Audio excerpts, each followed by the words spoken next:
سالار عاصم نے کہا، مجھے مدائن کی اس فوج میں ایک کمزوری نظر آ رہی ہے۔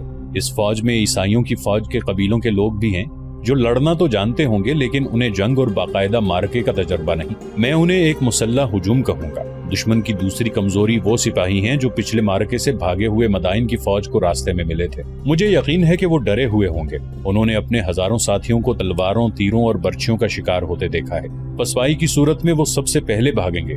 خالد رضی اللہ عنہ نے پرجوش آواز میں کہا، تجھ میں وہ عقل ہے جو ہر بات سمجھ لیتی ہے۔ خالد رضی اللہ عنہ نے ان سب پر نگاہ دوڑائی جو وہاں موجود تھے۔ انہوں نے کہا، تم میں کوئی ایک بھی ایسا نہیں جو اس بات کو نہ سمجھ سکا ہو، لیکن دشمن کے اس پہلو کو نہ بھولنا کہ اس کے پاس ساز و سامان اور رسد اور کمک کی کمی نہیں۔ صرف انزرغر کی فوج ہماری فوج سے 6 گنا زیادہ ہے۔ میں نے جو طریقہ سوچا ہے وہ موزوں اور مؤثر ضرور ہوگا لیکن آسان نہیں۔ لڑنا سپاہ نے ہے، وہ سمجھتے ہیں کہ ہم یہاں کیوں آئے ہیں، پھر بھی انہیں اچھی طرح سے سمجھا دو کہ ہم واپس جانے کے لیے نہیں آئے اور ہم مدائن میں ہوں گے یا خدائے بزرگ و برتر کے حضور پہنچ جائیں گے۔ 2 مورخوں طبری اور یاقوت نے لکھا ہے کہ یہ فہم و فراست کی جنگ تھی۔ اگر تعداد اور ساز و سامان اور دیگر جنگی احوال اور کوائف کو دیکھا جاتا تو آتش پرستوں اور مسلمانوں کا کوئی مقابلہ ہی نہ تھا۔ خالد رضی اللہ عنہ کا چہرہ اترا ہوا تھا۔ ان کی راتیں گہری سوچ میں گزر رہی تھی۔ خیمہ گاہ میں وہ چلتے چلتے رک جاتے اور گہری سوچ میں کھو جاتے۔ انہیں زمین پر بیٹھ کر انگلی سے مٹی پر لکیریں ڈالتے ہوئے بھی دیکھا گیا۔ خالد رضی اللہ عنہ کے سامنے سب سے بڑا مسئلہ یہ تھا کہ وہ آتش پرستوں سے فیصلہ کن مارکا لڑے بغیر واپس نہ آنے کا عہد کر چکے تھے۔ انہوں نے حسب معمول اپنی فوج کو 2 حصوں میں تقسیم کیا۔ پہلے کی طرف دائیں اور بائیں پہلوؤں پر سالار عاصم بن عمرو اور سالار عدی بن حاتم کو رکھا۔ اپنے ساتھ انہوں نے صرف 1500 نفری رکھی جس میں پیدل تھے اور گھڑ سوار بھی۔ اس تقسیم کے بعد انہوں نے کوچ کا حکم دیا۔ یہ حکم انہوں نے جاسوس کی اس اطلاع کے مطابق دیا کہ انزرغر کی فوج دریائے فرات عبور کر رہی ہے۔ خالد رضی اللہ عنہ نے اپنی رفتار ایسی رکھی کہ آتش پرست دلجہ میں جوں ہی پہنچے وہ اس کے سامنے ہوں۔ یہ جنگی فہم و فراست کا غیر معمولی مظاہرہ تھا۔ ایسے ہی ہوا جیسے انہوں نے سوچا تھا۔ انزرغر کی فوج دلجہ پہنچی تو اسے خیمے گاڑنے کا حکم ملا کیونکہ اسے بہمن کی فوج کا انتظار کرنا تھا۔ فوج اتنے لمبے سفر کی تھکی ہوئی خیمے گاڑنے لگی اور اس کے ساتھ ہی شور بپا ہو گیا کہ بہمن جازویہ کی فوج آ رہی ہے۔ تمام سپاہ اس کے استقبال میں خوشی کا شور و غل مچانے لگی، لیکن یہ شور اچانک خاموش ہو گیا۔ یہ مدینہ کی فوج ہے، کسی نے بلند آواز سے کہا اور اس کے ساتھ یہ کئی آوازیں سنائی دی۔ دشمن آ گیا ہے، تیار، ہوشیار۔ انزرغر گھوڑے پر سوار آگے گیا اور اچھی طرح دیکھا۔ یہ خالد رضی اللہ عنہ کی فوج تھی اور جنگی ترتیب میں رہ کر پڑاؤ ڈال رہی تھی۔ یہ فوج خیمے نہیں گاڑ رہی تھی، جس کا مطلب یہ تھا کہ مسلمان لڑائی کے لیے تیار ہیں۔ سالار اعلیٰ انزرغر کو ایک سالار نے کہا، ہماری دوسری فوج نہیں پہنچی، معلوم ہوا ہے کہ وہ ابھی دور ہے، ورنہ ہم ان مسلمانوں کو ابھی کچل ڈالتے۔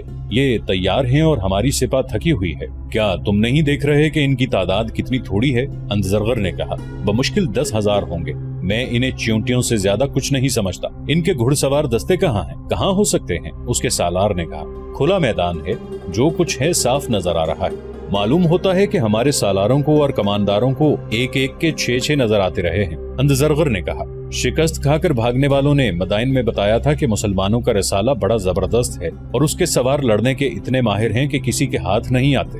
مجھے تو ان کا رسالہ کہیں نظر نہیں آ رہا۔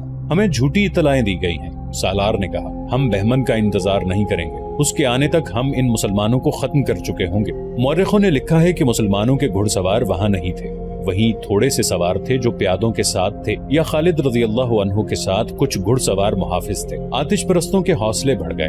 انزرغر کے لیے یہ فتح بڑی آسان تھی۔ خالد رضی اللہ عنہ نے اتنی تھوڑی سی نفری کے ساتھ اتنے بڑے لشکر کے سامنے آ کر غلطی کی تھی۔ جس میدان میں دونوں فوجیں آمنے سامنے کھڑی تھیں وہ ہموار میدان تھا۔ اس کے دائیں اور بائیں 2 بلند ٹیکریاں تھیں۔ ایک ٹیکری آگے جا کر مڑ گئی تھی، اس کے پیچھے ایک اور ٹیکری تھی۔ خالد رضی اللہ عنہ نے اپنی فوج کو جنگی ترتیب میں کر رکھا تھا۔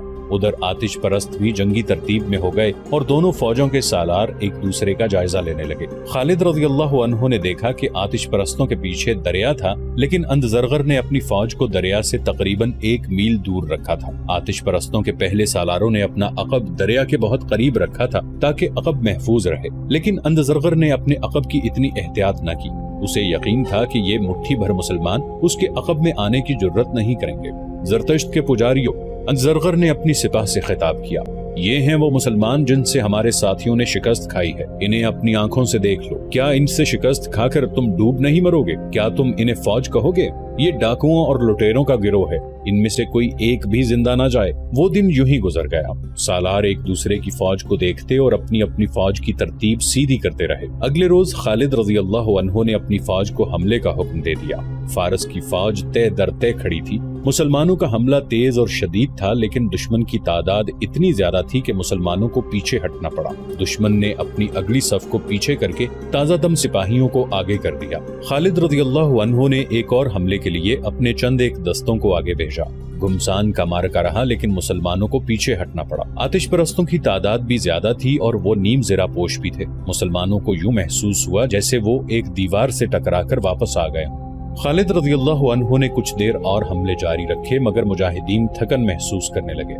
متعدد مجاہدین زخمی ہو کر بیکار ہو گئے۔ خالد رضی اللہ عنہ نے اس خیال سے کہ ان کی فوج حوصلہ نہ ہار بیٹھے، خود حملے کے لیے سپاہیوں کے ساتھ جانے لگے۔ اس سے مسلمانوں کا جذبہ تو قائم رہا، لیکن ان کے جسم شل ہو گئے۔ آتش پرست ان پر قہقہے لگا رہے تھے۔ اس وقت تک مسلمانوں نے خالد رضی اللہ عنہ کی زیر کمان جتنی لڑائیاں لڑی تھیں، ان میں یہ پہلی لڑائی تھی جس میں مسلمانوں میں اپنے سالار کے خلاف احتجاج کیا۔ احتجاج دبا دبا سا تھا، لیکن فوج میں بے اطمینانی صاف نظر آ رہی تھی۔ خالد رضی اللہ عنہ جیسے عظیم سالار کے خلاف سپاہیوں کی بے اطمینانی عجیب سی بات تھی۔ وہ پوچھتے تھے کہ اپنا سوار دستہ کہاں ہے۔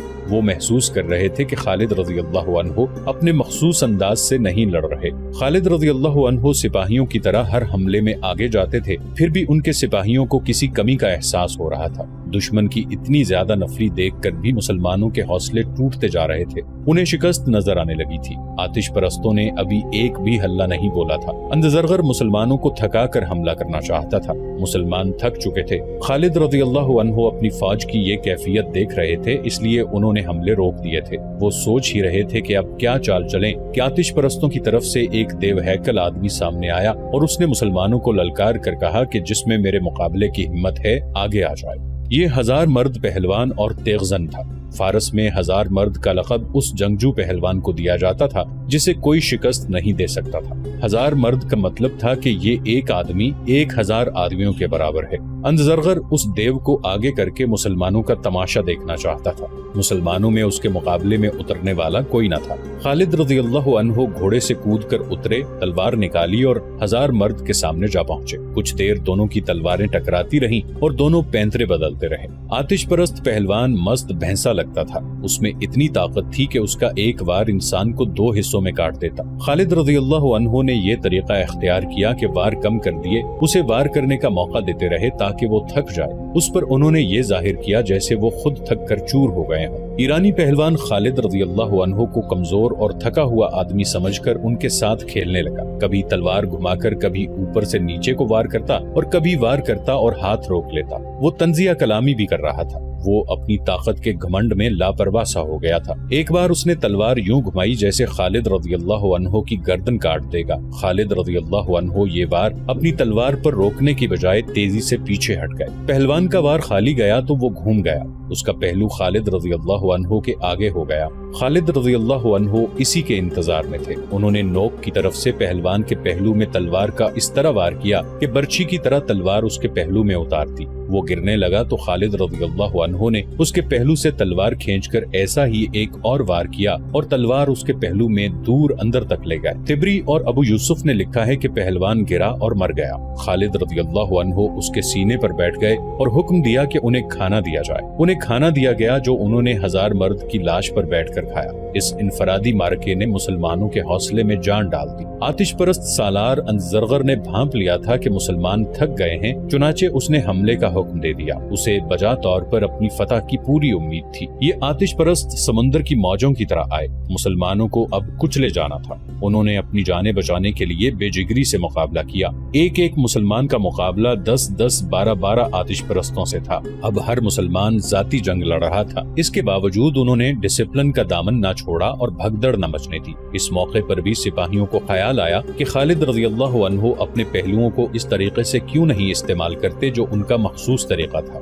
خالد رضی اللہ عنہ خود سپاہیوں کی طرح لڑ رہے تھے اور ان کے کپڑوں پر خون تھا جو ان کے کسی زخم سے نکل رہا تھا۔ چونکہ ایرانیوں کی نفری زیادہ تھی اس لیے جانی نقصان انہی کا زیادہ ہو رہا تھا۔ اندزرغر نے اپنے دستوں کو پیچھے ہٹا لیا اور تازہ دم دستوں سے دوسرا حملہ کیا۔ یہ حملہ زیادہ نفری کا تھا، مسلمان ان میں نظر ہی نہیں آتے تھے۔ انزرغر کا یہ عہد پورا ہو رہا تھا کہ ایک بھی مسلمان کو زندہ نہیں جانے دیں گے۔ انزرغر نے مسلمانوں کا کام جلدی تمام کرنے کے لیے مزید دستوں کو حلہ بولنے کا حکم دے دیا۔ اب تو مسلمانوں کے لیے بھاگ نکلنا بھی ممکن نہ رہا، اب وہ زخمی شیروں کی طرح لڑ رہے تھے۔ خالد رضی اللہ عنہ اس معرکے سے آگے نکل گئے تھے، ان کا علم بردار ان کے ساتھ تھا۔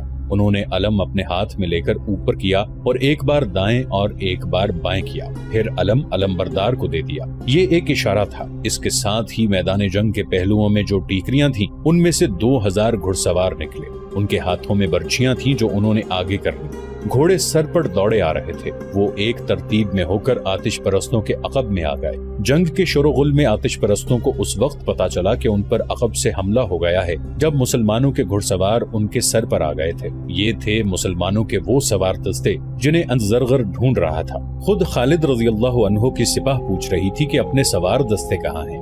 خالد رضی اللہ عنہ نے اپنی نفری کی کمی اور دشمن کی نفری کی افراط دیکھ کر یہ طریقہ اختیار کیا کہ رات کو تمام گھڑ سواروں کو ٹیکری کے عقب میں اس ہدایت کے ساتھ بھیج دیا تھا کہ اپنی فوج کو بھی پتہ نہ چل سکے۔ ان کے علم کے دائیں بائیں ہلنے کا اشارہ مقرر کیا تھا۔ گھوڑوں کو ایسی جگہ چھپایا گیا تھا جو دشمن سے 1.5 میل کے لگ بھگ دور تھی۔ وہاں سے گھوڑوں کے ہنہنانے کی آواز دشمن تک نہیں پہنچ سکتی تھی۔ ایک روایت یہ بھی ہے کہ رات کو گھوڑوں کے منہ باندھ دیے گئے تھے۔ ان 2000 گھوڑوں کے کماندار بسر بن عبی رحم اور سعید بن مرہ تھے۔ جب صبح لڑائی شروع ہوئی تھی تو ان دونوں کے کمانداروں نے گھڑ سواروں کو پارکاب کر دیا تھا اور خود ایک ٹیکری پر کھڑے ہو کر اشارے کا انتظار کرتے رہے تھے۔ آتش پرستوں پر عقب سے قیامت ٹوٹی۔ خالد رضی اللہ عنہ نے اگلی چال چلی جو پہلے سے طے کی ہوئی تھی۔ پہلوؤں کے سالاروں عاصم بن عمرو اور عدی بن حاتم نے لڑتے ہوئے بھی اپنے آپ کو بچا کر رکھا ہوا تھا۔ انہیں معلوم تھا کہ کیا کرنا ہے۔ جب گھڑ سواروں نے دشمن پر عقب سے حلہ بولا تو پہلوؤں کے ان دونوں سالاروں نے اپنے اپنے پہلو پھیلا کر آتش پرستوں کو گھیرے میں لے لیا۔ دشمن کو دھوکہ دینے کے لیے خالد رضی اللہ عنہ نے اپنا محفوظہ یعنی ریزرو بھی مارکے میں پہلے ہی جھونک دیا تھا۔ آتش پرستوں کے فتح کے نعرے آہو بکا میں تبدیل ہو گئے۔ مسلمان گھڑ سواروں کی برچیاں انہیں کاٹتی اور گراتی جا رہی تھی۔ دشمن میں بھگدڑ تو ان 1000 عیسائیوں نے مچائی جنہیں جنگ کا تجربہ نہیں تھا، اور اس بھگدڑ میں اضافہ دشمن کے ان سپاہیوں نے کیا جو پہلے مارکوں سے بھاگے ہوئے تھے۔ وہ جانتے تھے کہ مسلمان کسی کو زندہ نہیں چھوڑیں گے۔ اب مسلمانوں کے نعرے گرج رہے تھے۔ جنگ کا پانسا ایسا پلٹا کہ زرتشت کی آگ سرد ہو گئی۔ بعض مورخوں نے دلجا کے مارکے کو دلجا کا جہنم لکھا ہے۔ آتش پرستوں کے لیے یہ مارکا جہنم سے کم نہ تھا۔ اتنا بڑا لشکر ڈری ہوئی بھیڑ بکریوں کی صورت اختیار کر گیا تھا۔ وہ بھاگ رہے تھے، کٹ رہے تھے، گھوڑوں تلے روندے جا رہے تھے۔ مورخوں نے لکھا ہے کہ انزرغر زندہ بھاگ گیا، لیکن مدائن کی طرف جانے کی بجائے اس نے صحرا کا رخ کیا۔ اسے معلوم تھا کہ اگر وہ واپس گیا تو اردشیر اسے جلاد کے حوالے کر دے گا۔ وہ صحرا میں بھٹکتا رہا اور بھٹک بھٹک کر مر گیا۔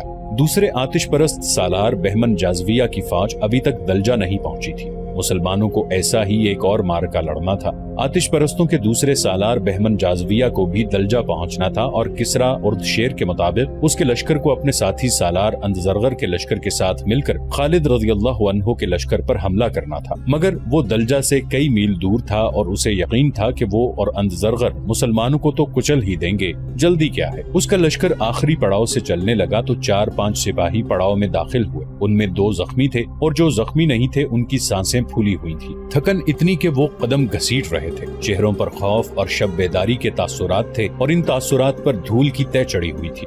کون ہو تم؟ ان سے پوچھا گیا۔ کہاں سے آ رہے ہو؟ ہم سالار انزرغر کے لشکر کے سپاہی ہیں۔ ان میں سے ایک نے تھکن اور خوف سے کانپتی ہوئی آواز میں کہا۔ سب مارے گئے ہیں۔ دوسرے نے کہا وہ انسان نہیں ہیں۔ ایک اور کراہتے ہوئے بولا تم نہیں مانو گے، تم یقین نہیں کرو گے دوستو، یہ جھوٹ بولتے ہیں۔ جازویہ کے لشکر کے ایک کماندار نے کہا یہ بھگوڑے ہیں اور سب کو ڈرا کر بے قصور بن رہے ہیں، انہیں سالار کے پاس لے چلو، ہم ان کے سر قلم کر دیں گے، یہ بزدل ہیں۔ انہیں سالار بہمن جازویہ کے سامنے لے گئے۔ تم کون سی لڑائی لڑ کر آ رہے ہو؟ جازویہ نے کہا لڑائی تو ابھی شروع نہیں ہوئی، میرا لشکر تو ابھی۔ محترم سالار، ایک نے کہا جس لڑائی میں آپ نے شامل ہونا تھا وہ ختم ہو چکی ہے۔ سالار انزرغر لاپتہ ہیں۔ ہمارے تیغزن پہلوان 1000 مرد مسلمانوں کے سالار کے ہاتھوں مارا گیا ہے۔ ہم جیت رہے تھے، مسلمانوں کے پاس گھڑ سوار دستے ہی نہیں۔ ہمیں حکم ملا کہ عرب کے ان بدوؤں کو کاٹ دو، ان کی تعداد بہت تھوڑی تھی۔ ہم ان کے جسموں کی بوٹیاں بکھیرنے کے لیے نعرے لگاتے اور خوشی کی چیخیں بلند کرتے آگے بڑھے۔